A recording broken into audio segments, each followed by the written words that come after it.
기자 수첩 뭐 가지고 오셨어요? 지난 6일 서울중앙지방법원에서 열린 김용판 전 서울지방경찰청장에 대한 선고 공판 문제입니다. 네.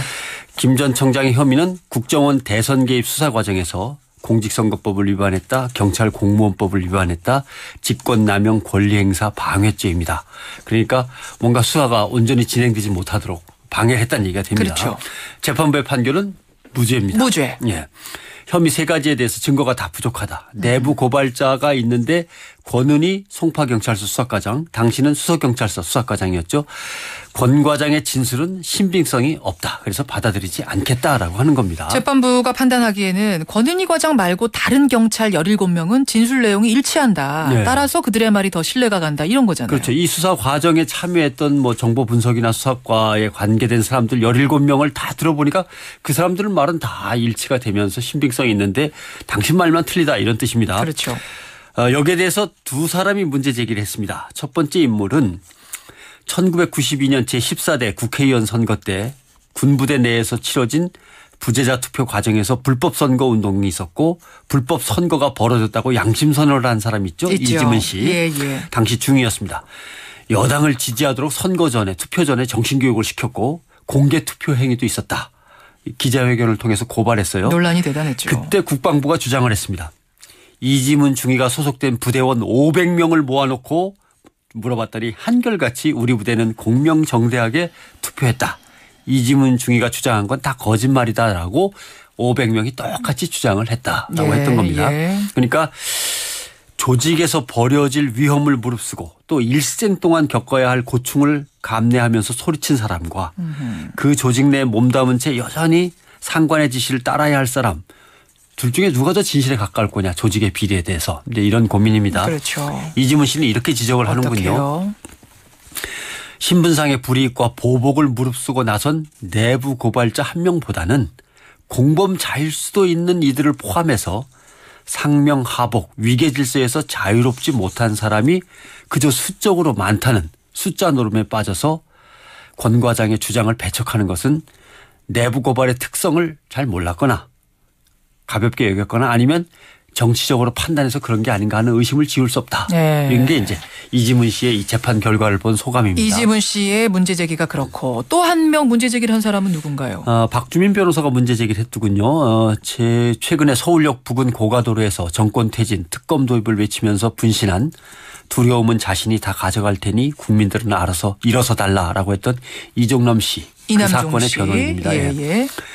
박 변호사는 국정원 대선 개입 사건에서 재판부가 전체적인 사건의 흐름을 보지 않고 사건을 여러 조각으로 나눈 뒤에 각각의 조각을 완전히 분리해서 심리했다고 비판을 합니다.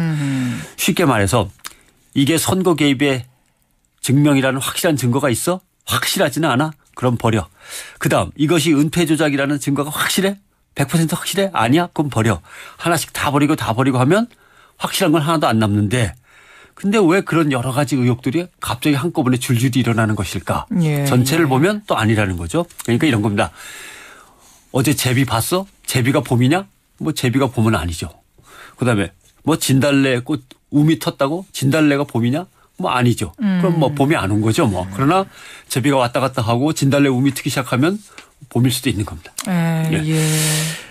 그리고 이제 이지문 중위와 마찬가지로 권은희 과장의 내부 고발 진술의 가치와 다른 17명 경찰관의 진술의 가치는 다르다는 거죠.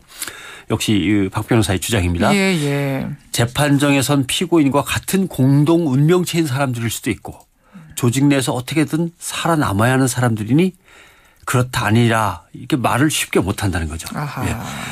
아니라고 권 과장과 함께 말도 못했고 이제라도 아니라고 말할 수도 없는 사람들을 모아놓고 다들 그렇지 거봐 다들 그렇다고 그러잖아 라고 하는 거는 문제가 있다는 거죠. 그게 이제 박주민 변호사의 문제 제기.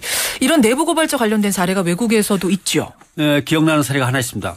유명한 사건인데 2006년에 미국에 용기 있는 삶을 수상한 엘버트 모라라고 하는 사건이 있습니다. 뭐죠? 엘버트 모라라는 사람은 미 해군의 법무관이었습니다. 9.11 테러 이후에 미국 정부가 테러와의 전쟁을 벌이지 않습니까? 그렇죠. 그러면서 불법 검문 검색, 인종차별, 각종 용의자에 대한 고문에 가까운 신문 이런 것들이 뭐 마구 벌어지는 것에 대해서 엘버트 모라가 문제 제기를 하죠. 예, 예. 미국은 이래서는 안 됩니다. 라고 하는 거 법 질서를 지켜야 합니다. 결국 이런 국가의 권력 남용이 미국의 가치와 신뢰를 떨어뜨리고 미국의 국익을 해치는 결과를 가져올 것입니다라고 계속 주장을 합니다. 예. 조직 안에서 이 사람 저 사람 찾아다니면서 하소연하고 보고서를 작성하고 치열하게 설득하고 투쟁을 벌이다가 결국 거대한 조직의 반발과 보복에 떠밀려서 군복을 벗고 떠나죠. 예. 9.11 테러와의 전쟁 때 이런 발언을 한다는 거는 매국노 아니면 테러 동조자입니다. 그렇죠. 이런 위험을 무릅쓰고 엄청난 투쟁을 벌였지만 결국 떨려나죠. 그 당시 분위기란 게 어마어마했으니까요. 예. 그 후에 미국은 유색 인종들에 대한 차별적인 검문 검색, 압수수색, 죄 없는 용의자들의 강제 수용, 이라크, 쿠바, 관타나모 포로 수용소에서의 짐승만도 못한 포로 대우, 혐의 용의자 대우, 예. 짐승만도 못한 학대, 예. 막 사람들의 시신에다가 소변을 보고 그랬던 거 사진 아닙니까? 뭐 사진도 봤죠. 우리도 나왔고. 다 봤죠. 예. 그리고 동유럽, 아프가니스탄의 비밀 감옥 등이 탄로나면서 미국의 위신은 이제 추락을 했죠. 예, 예. 최근에 뭐 중동, 아프가니스탄, 이라크에서 미국의 우방국들이 미국이 전투병을 보내달라고 그러면 보내지 않거나 지지를 철회하거나 협조를 안 한 것도 다 이런 배경입니다. 예, 예. 무엇보다도 중요한 건 미국이 힘을 잃었다는 겁니다. 온갖 인종이 뒤섞이고 역사도 짧고 경쟁과 이익에만 충실한 자본주의 국가처럼 보이는 미국의 힘이 뭐냐. 그것은 자유로운 소통으로 항상 끊임없이 내부의 혁신을 이뤄가는 겁니다. 거기서 경쟁력이 생기는 거죠. 그렇죠. 그래서 정부기관이나 기업이 투명성을 높이면서 납세자, 소비자, 투자자의 신뢰를 얻으니까 미국의 자본주의가 굴러가는 것이지 이걸 놓치면 미국이 무너지는 것인데 9.11 테러 사건의 해결을 위해서 권력이 나서면서 그걸 뭉개버렸다는 게 엘버트 모라의 주장이었는데 결국 그 충고를 듣지 않은 미국은 오늘날 많은 추락을 갖고 왔던 거죠. 네, 생각할 부분이네요. 예, 그렇습니다. 아무튼 위의 지적들은 항소심에서 충분히 반영돼서 심리되기를 기대해 보겠습니다. 변상욱 기자 수고하셨습니다. 고맙습니다.